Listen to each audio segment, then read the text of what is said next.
Benefits.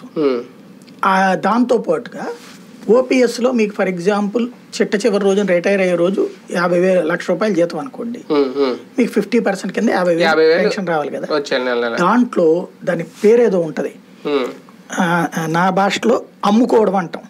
అంటే నా చేతిలో ఉన్న షేర్ని అమ్ముకోవడం, ప్రభుత్వానికి దాన్ని అప్పచెప్తారు. ఒక 25% అప్పచెప్పారు అనుకోండి, అంటే నా జీతంలో ఇప్పుడు నాకు పెన్షన్ కింద 50,000 రావాల్సి ఉంటే 50,000లో నేను 15,000 వదిలేసుకుంటానికి సిద్ధపడ్డాను అనుకోండి, 25%.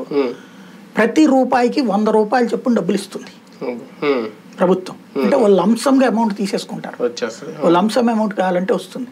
అది సిపిఎస్ లో ఉండదు, ఓపీఎస్ లో ఉంటుంది. జిపిఎస్ లో మీరు చెప్పినటువంటి 50% ఇచ్చింది జీపీఎస్ కూడా. జీపీఎస్ కూడా 50% చేశాడు జగన్. సిపిఎస్ లో లేదు అది. సిపిఎస్ లో అయితే 20% వస్తుంది మీరు రిటైర్ అయ్యే రోజున అమౌంట్ లో. అది కూడా మీ నెల 10% డబ్బులు కట్టాలి మీరు.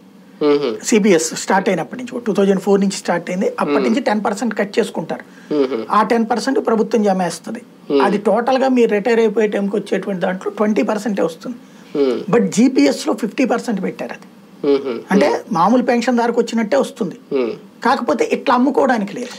నెంబర్ 1. రెండోది, ఇతను చనిపోయాక వీళ్ళ భార్యకి